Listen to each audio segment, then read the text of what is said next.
Ranking day continues. The rankings come out, and this is my final list of rankings, my edge rusher rankings. Who are my top 5 edge rushers in this class? We'll talk about it right after this.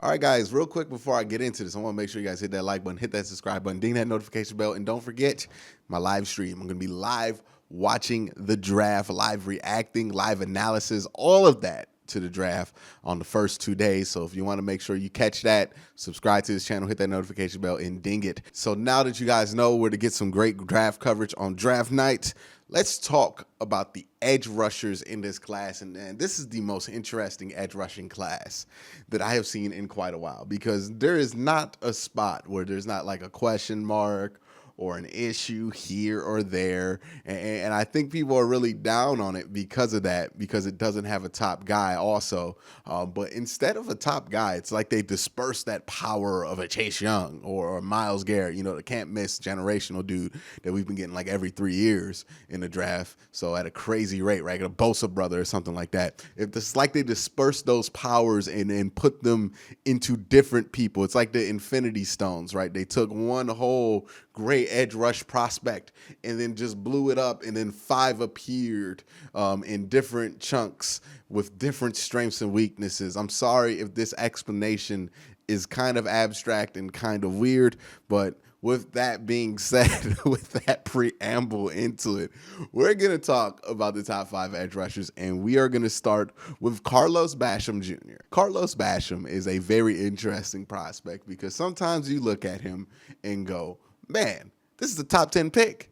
The explosiveness, the athletic ability, how big he is and how good his feet are. Like, you look at him and you think, man, that's a top 10 pick. But also on other times, you kind of wonder what the hype's about. That's the big story with Carlos Basham Jr. At the Senior Bowl, looks like a top 10 pick. During most of the 2020 season, looks like another dude out there. 2019, looks like a top 10 pick. So you just don't know what you're getting with Carlos Basham. And maybe some of that's fit. Maybe some of that is just him being content.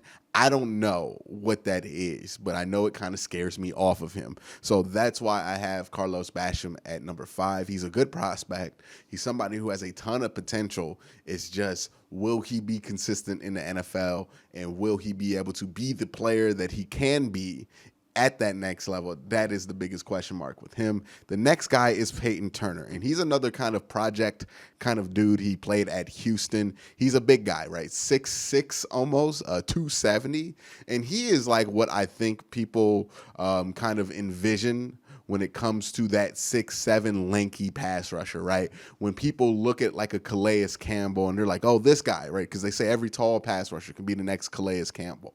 But when you look at like a Calais Campbell type prospect, right, you want to see that explosiveness. You want to see that ball get off. You want to see that strength, that size, that ability to move and move quickly at that big size. And Peyton Turner has that, or at least it appears that he has that against, you know, against A10 competition. Somebody who a lot of people are kind of hot on, especially during the season, is like a Gregory Rousseau out of Miami, who they think he can be that because he's really tall, he has great length, but he also doesn't have that explosiveness and ball get off. And one of the things I worry about when you see like a super tall pass rusher, I don't want to see them have like great bend, like extraordinary bend, like a Myles Garrett, or really quick hands, because sometimes that height can be a problem, right? Big chest, big target, and if an offensive lineman gets their hands on your chest, it's going to be pretty much over for your pass rush.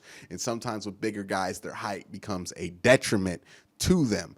With Peyton Turner, I have less concerns about that because I see the explosiveness, I see the strength, and I see the hand speed. With somebody like a Gregory Rousseau, I just don't see those things, which makes me think the height is going to be an extra big issue for him at the next level, but we'll see.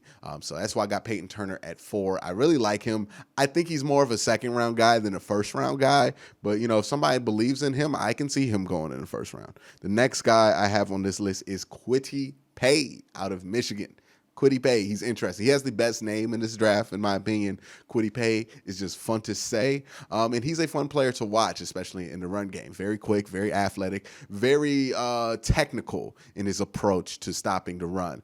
He really knows how to stop the run. He's really disciplined in that. He's like the anti-Barkevious Mingo, if you guys remember that, right? Where Barkevious Mingo he had the exact wrong instincts to stop every run play that was ever ran towards him.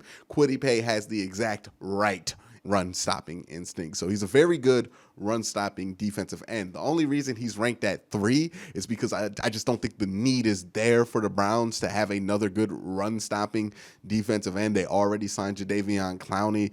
Malik Jackson can be used as a power end if you really want to stop the run. Like, they have a plethora of options that they're going to try to roll out there to stop the run. What they really need is somebody who can create pressure in the pass rush. And I think that guy is Azeez Ali, my number 2 guy out of Georgia. I'm kind of flying through these rankings, but let me sit here and tell you about Azeez Ali. If you haven't seen my film breakdown, I highly recommend you guys check out that film breakdown. It's one of my funnest ones that I felt like I've done all process. And Azeez Ali is a very interesting prospect when you look at him, especially when you look at him on film. He doesn't look super big, but he's 6'2", about 250. According to NFL.com at least. But what you like about Azeez Ali is that when it comes to his pass rushing skills, he knows what he's doing as a pass rusher, especially with the one move that he perfected, which is a long arm and then a slap with the offhand to get to the quarterback, right? He does that very well. And he has the athletic ability, speed, and ball get off to look like he can learn a couple of other moves. If you just see how much he had mastered that move and how much he just was able to spam that move in the SEC and especially against Cincinnati and really just get to the quarterback with ease, it is dangerous to think what he could do if he gets another move added to that repertoire, or if he can add another move that he can use in that similar way, or if he can add another move, or if he had a counter or something like that. Like, he is really good at that one move. He only really has that one move right now, at least it looks like on tape. He needs to learn a couple of other moves, but that's fine. That one move, I think he can win a lot of pass rushing situations. Like, we got Takk McKinley on the roster. Takk McKinley, he really only has one move at this point, right? It is rare to see a pass rusher have like multiple moves in the NFL that they're very good at. That's reserved for the best. And what I'm saying with Quitty Pay, as far as just pass rushing goes, pure pass rushing goes, yeah, he could be that good if he's able to add another move. But as is, I think he's good enough to be in there on a third down package or be in there on a NASCAR blitz package or whatever you want to call it. I think he is at that point and already ready to go. And if you just look at some of his tape, the hand speed is incredible. The ball get off is pretty good. And the speed off the edge is really good. So there's a lot to like about Azeez Ali coming out of Georgia. The one thing not to like about, this is why I think this is like the Infinity Stones, right? You got Carlos Basham, who has the size and the athletic ability, but not necessarily super consistent, right? Peyton Turner is a very similar one in that way, except for he has that size strength and he's a little bit more consistent than Carlos Basham. And then you got Quitty Pay, not a great pass rusher yet, needs to learn pass rush, but great run stopper. And then you have Azeez Ali, who can pass rush, but he can't really do much against the run. Now, there's potential there. He's much stronger than his frame would suggest. I've seen him eat blocks from massive guards from Alabama and still be able to make plays in a run game. I think it's there. I think he just needs to learn better instincts and maybe get some better coaching when it comes to what he's going to do on the run game. But what I like the most about Azeez and Quitty Pay for the most part is that they have demonstrated that they are very coachable, right? They have things that they were taught to do that they do very well and they do often. And when you're looking at a developmental prospect, right, when you're looking at somebody more for their traits than you are for their production, even though they both have decent production, you want to see that ability that you can teach them something, it will stick and they will use it consistently and master it.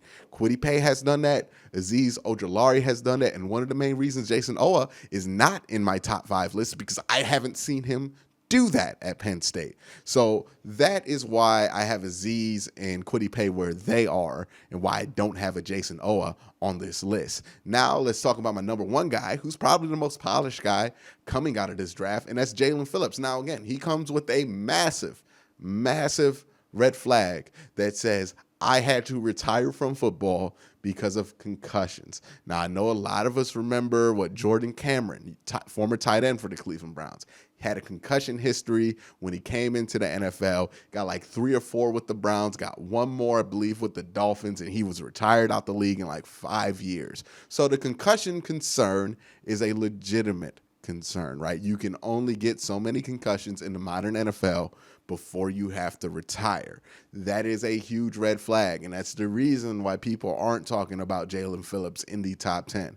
If it weren't for that red flag, he would be a top 10 prospect, because what he has demonstrated, especially at the end of the year at Miami, is that he's a excellent pass rusher, and he's a balanced pass rusher. He's somebody who can help you in the run. He's a little risky with how he plays it, and as a pass rusher, I think he has the similar polish to an Azeez Ali, a similar athletic ability with better size and more moves and more polish. So that's why I like him more than the other pass rushers. And honestly, if we're talking about a day one readiness gap, it's there between these prospects, right? Jalen Phillips is ready to go. He can be your number 2 dude, no caveats right now in the NFL, as long as he stays healthy, and you'll be fine, I believe, right? Or number 1 guy. He could be the best pass rusher on your team, and you'll be fine. He won't be like Myles Garrett, but he'll be really good. And then you got guys, Quitty Pay and Azeez Ali, who you need to put in certain situations, but if you do put them in those situations, I do think they would be very productive for you.